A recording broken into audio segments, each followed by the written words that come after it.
ডাইনি বুড়ি 16 বছর জুলুম করেছে, আল্লাহ ছাড় দিয়েছেন কিন্তু ছেড়ে দেন নাই। কি করছে? পলাইছে। হ্যাঁ, এটা ঠিক আছে, পলাইছে। কই পলাইছে এটা ক?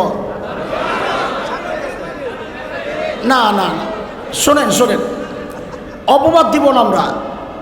মোদি তার জামাই না, খামাকা অপবাদ দেওয়া লাভ কি? প্রেমিক হইতে পারে সর্বোচ্চ। আরে কথা বলে না, জামাইয়ের বাড়ি তো রংপুর, মুদিরে সর্বোচ্চ কি বানানো যায়?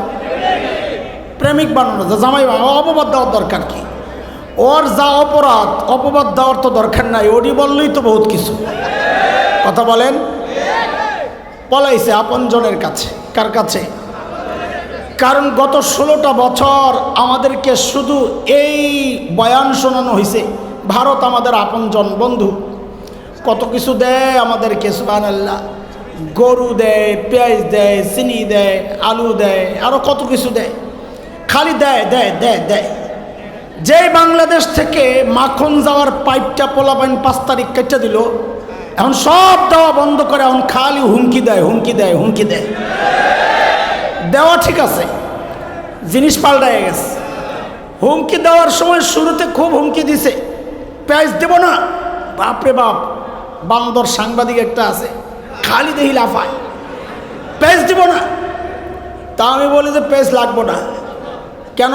আমাদের আমাদের আপাই শিখাইয়া গেছে পেঁয়াজ ছাড়াও তরকারি রান্না করা যায়। লাগবো না তো গো পেঁয়াজ, খা তোরা।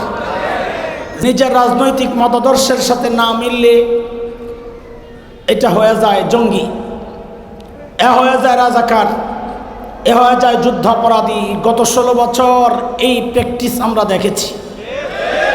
বিচারের নামে প্রহসন, যাদেরকে বিচারের কাঠগড়ায় আনা হয়েছে যুদ্ধাপরাধের নামে, এর মধ্যে কিছু মানুষ তো এমন যে মানুষগুলোকে সব শ্রেণীর মানুষ ভালোবাসত। যেমন কোরআনের পাখি আল্লামা দিলওয়ার হোসেন সাঈদী রাহিমাহুল্লাহ তাআলা, এই মানুষটা স্বাধীনতা যুদ্ধের সময় ধর্ষণ করেছে, লুট করেছে, বাড়িঘর জ্বালিয়েছে। এটা একটা পাগল, সেও বিশ্বাস করবে না। হ্যাঁ, যদি ভারতের লবণ খাইতে খাইতে কারো মস্তিষ্কের বিকৃতি ঘটে কালামানিক্যের মতো, ওরাই এটা বিশ্বাস করতে পারে যে এই মানুষগুলো যুদ্ধাপরাধী ছিল। পরিণতিও আল্লাহ তাআলা দেখাইছেন। কারণ আল্লাহ জুলুমের ছাড় দেন, কিন্তু বলেন জুলুমের ছাড় দেন, কিন্তু নমরুদ জুলুম করেছে, আল্লাহ ছাড় দিয়েছেন, কিন্তু জোরে কন কি করছেন? ছাড়েন নাই তো কি করছেন কোন? তো মশা দিয়া। আরে ভাই, ল্যাংরা মশা একটা ঢুইকা আমার নাক দিয়ে ঢুইকাও তো আমি মরতে পারি, এটা তো এমন কিছু না। হ্যাঁ, এখানে আমার অসহায়ত্বটা প্রকাশ পাইছে, কিন্তু বেইজ্জতি তো নাও হইতে পারে। বেইজ্জতি করে মারছে যেটা, ওইটা বলবেন। ওই মশা ঢুকার পর ওইটা না বলবেন কি করে মারছে। যেখানে যেটা বললে খোসা হয়, বেইজ্জতি হয়, ওখানে ওইটাই বলতে হয়, অন্যটা বললে এখানে পারফেক্ট হয় না। যেমন যদি আমি এখন বলি আপনাকে খুব ভদ্রভাবে কাক্কাদের, এটার মধ্যে ওই যে একটা স্পেশাল খোসা, এটা আসে না, এখানে বলতে হবে কাউয়া কাদের। এটার যে একটা আলাদা আবেদন আছে, এটা কাক্কাদের মধ্যে নাই। আরে কথা বলেন না আপনারা? তো এই জন্য যেখানে যে খোসার যে শব্দ আছে ওটা লাগাইলেই ভালো। বলেন নমরুদরা আল্লাহ কেমনে মারছে? জুতা দিয়ে পিটাইয়া না। ফেরাউন জুলুম করেছে, আল্লাহ ছাড় দিয়েছেন, কিন্তু কি করছেন? হ্যাঁ, সুবাইয়া মারছে, এটা ঠিক আছে, সুবাইয়া মারছে। ডাইনি বুড়ি 16 বছর জুলুম করেছে, আল্লাহ ছাড় দিয়েছেন, কিন্তু ছেড়ে দেন নাই। কি করছে? পলাইছে। হ্যাঁ, এটা ঠিক আছে, পলাইছে। কই পলাইছে এটা ক? না না না, শোনেন শোনেন, অপবাদ দিব না আমরা। মোদি তার জামাই না, খামাকা অপবাদ দেওয়া লাভ কি? প্রেমিক হইতে পারে সর্বোচ্চ। আরে কথা বলে না, জামাইয়ের বাড়ি তো রংপুর। মুদিরে সর্বোচ্চ কি বানানো যায়? প্রেমিক বানানো যায়। জামাই অপবাদ দেওয়ার দরকার কি? ওর যা অপরাধ, অপবাদ দেওয়ার তো দরকার নাই, ওটি বললেই তো বহুত কিছু। কথা বলেন। পলাইছে আপনজনের কাছে। কার কাছে? কারণ গত 16টা বছর আমাদেরকে শুধু এই বয়ান শোনানো হয়েছে, ভারত আমাদের আপনজন বন্ধু, কত কিছু দেয় আমাদেরকে, সুবহানাল্লাহ। গরু দেয়, পেঁয়াজ দেয়, চিনি দেয়, আলু দেয়, আরো কত কিছু দেয়, খালি দেয় দেয় দেয় দেয়। যেই বাংলাদেশ থেকে মাখন যাওয়ার পাইপটা পোলাপাইন 5 তারিখ কেটে দিল, এখন সব দেওয়া বন্ধ করে এখন খালি হুমকি দেয়, হুমকি দেয়, হুমকি দেয়। দেওয়া ঠিক আছে, জিনিস পাল্টায় গেছে। হুমকি দেওয়ার সময় শুরুতে খুব হুমকি দিছে, পেঁয়াজ দেব না। বাপরে বাপ, বান্দর সাংবাদিক একটা আছে, খালি দেখি লাফায়, পেঁয়াজ দিব না। তা আমি বলি যে পেঁয়াজ লাগবো না কেন? আমাদের আমাদের আপাই শিখাইয়া গেছে পেঁয়াজ ছাড়াও তরকারি রান্না করা যায়। লাগবো না তোকে পেঁয়াজ, খা তোরা। যে একটু মেরুদণ্ড সোজা করে দাঁড়াইছি, লাগবে না পেঁয়াজ, আশেপাশের দেশে যোগাযোগ শুরু হয়েছে। এখন দেখি সুবহানাল্লাহ, দাদাই পেঁয়াজের বস্তা সামনে লেবে কান্দে। দাদা কি খবর? দাদা খবর ভালো যাচ্ছে না দিনকাল, বাংলাদেশিরা পেঁয়াজ দিচ্ছে না দাদা। তা তোরা খা না, রেডি কি হয়েছে? তোকে মানুষ কমনি, খা। সেই কলিজা নাই। আরে খাওয়ার জন্য তো কলিজা লাগে, তাই না? কাঞ্জুসের আড্ডি, এগুলোর কলিজা শুকাইতে শুকাইতে আড্ডি হয়ে গেছে না।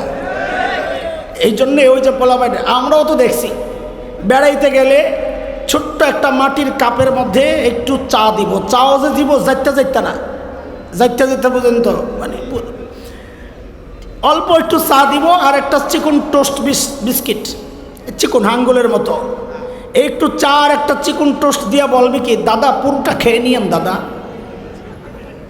দাদা পুরোটা খেতে হবে, রাখা যাবে না। ওই জন্যই তো পোলাপাইন গল্প বানাইছে। ভাই গেছে বোনের বাড়িতে বেড়াইতে, দুপুরবেলা খাওয়ার টাইম, দরজা নক করে নক করে নক করে কলিং বেল টিপে, ভাই তো দরজা খোলে না, খানার টাইম আইছে। আর বোন ভাই তো বুঝছে কেন খোলে না। ভাই জানালার কাছে যায় আর চিল্লায় চিল্লায় বলতেছে, দিদি আমি কিন্তু খেয়ে আসছি। এখন দিদি আইসা দরজা খোলে আর বলে কি, আগে বলবি না? এই হলো অগো কলিজার হালত। এই জন্যে মাঝে মধ্যে যখন আমাদের দেশে ওই যে ঢুকে পড়ার একটা ভাব লয় সীমান্তে, দেখছেন না গত সপ্তাহে যে ঢুকা যাইব অবস্থা, এই হিম্মত নাই। যাদের মানসিকতা এত নিচু, যাদের রুচি এত নোংরা, কত নোংরা। এই জন্যে মাঝে মধ্যে রাগ করে বলি, আমার দেশ দখল করবা, ঘোড়ার ডিম দখল করবা মিয়া, আমার দেশ দখল করার আগে নিজেদের হাগার জায়গা ঠিক করে আইসো। এখনো যারা রাস্তাঘাটে মলত্যাগ করে, বিশ্বাস করেন না, যারা দেওবন্দে গেছে বা লম্বা সফর করছে ইন্ডিয়া, ওদেরকে জিজ্ঞেস করেন। আমরা যখন কলকাতা থেকে ট্রেনে উঠছি, সফর সাহারানপুর যাব, অনেক লম্বা সফর, 30 ঘন্টার উপরে, আমাদেরটা সম্ভবত 36 ঘন্টা লাগছিল। তো রাত যায় দিন আসে, দিন যায় রাত আসে, হায় সময় যায় না। তো রাত শেষ হইলেই সকালে আমরা একটু জানালার কাছে যাইতাম, নতুন এলাকা আসছে দেখতে, কেমন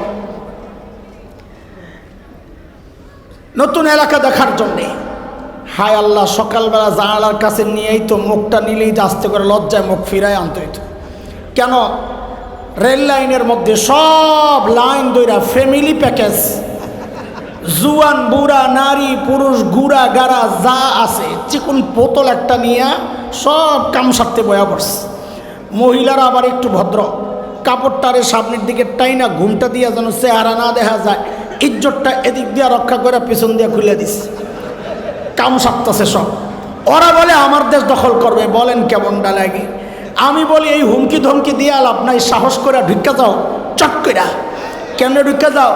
কথা কয় না, বলবেন তোরা কথা না গেলে আমি কথা কমু কার লগে? কেমনে ঢুকা যাও? চট কইরা ঢুকা যাও। আমি বলি কি, চট কইরা না, চট পইরা ঢুকো। আরে কথা বলেন না, চট পইরা ঢুকো, ঢুকো, খেলা হবে ইনশাল্লাহ। আরো খেলতে চাই, রাজি আছো তো ইনশাল্লাহ? ছোটবেলা থেকে যেই জিহাদি চেতনা লালন করছি, তোরা না ঢুকলে সেটা প্রয়োগ আর বাস্তবায়নের সুযোগ তো পাচ্ছি না। ঢুকে যা। আরে আমার দেশ ঘোড়ার ডিমের কি দখল করবি? আমরা মুসলমান তো স্বপ্ন দেখি গোটা দুনিয়া নিয়া। তাকায়া দেখ, আমাদের স্বপ্ন বাস্তবায়ন শুরু হয়ে গেছে। সিরিয়ায় কালিমার পতাকা উঠে গেছে, আফগানিস্তানে কালিমার পতাকা উঠে গেছে। আরে আমরা তো স্বপ্ন দেখি ইনশাআল্লাহ খুব শিগগির দিল্লির লালকেল্লায় আবারও কালিমার পতাকা পথ করবে ইনশাআল্লাহ।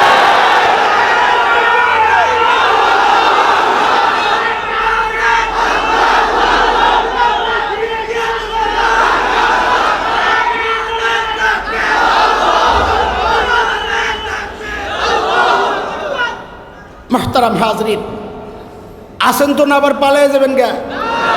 আপনারা তো হেলিকপ্টার দেখলে আর হুঁশতায় না। খাওনটা খাওয়ার সময়ও পান না আপনারা। মুসলমান পালায় না, বলেন মুসলমান ফখরুলের বাড়িও তালাশ করে না। কি বুঝছো? বুঝো ফখরুল সাহেব জায়গা দিবেন তো? মুসলমান ময়দান তালাশ করে, ময়দান ময়দান কোথায় লড়তে হবে ময়দান তালাশ করে মুসলমান। কথা কও ঠিক কিনা? আরে যারা রক্ত দিতে জানে তারা পালাতে জানে না। আল্লাহ তাআলা বলেন ফালা তুজলামু নাফসুন শাইআ। এটা দুনিয়ার আদালত। বিনা অপরাধী নিরপরাধ তাকে অপরাধী বানানো হয়, আর অপরাধীকে নিরপরাধ বানানো হয়। এটা দুনিয়ার আদালত।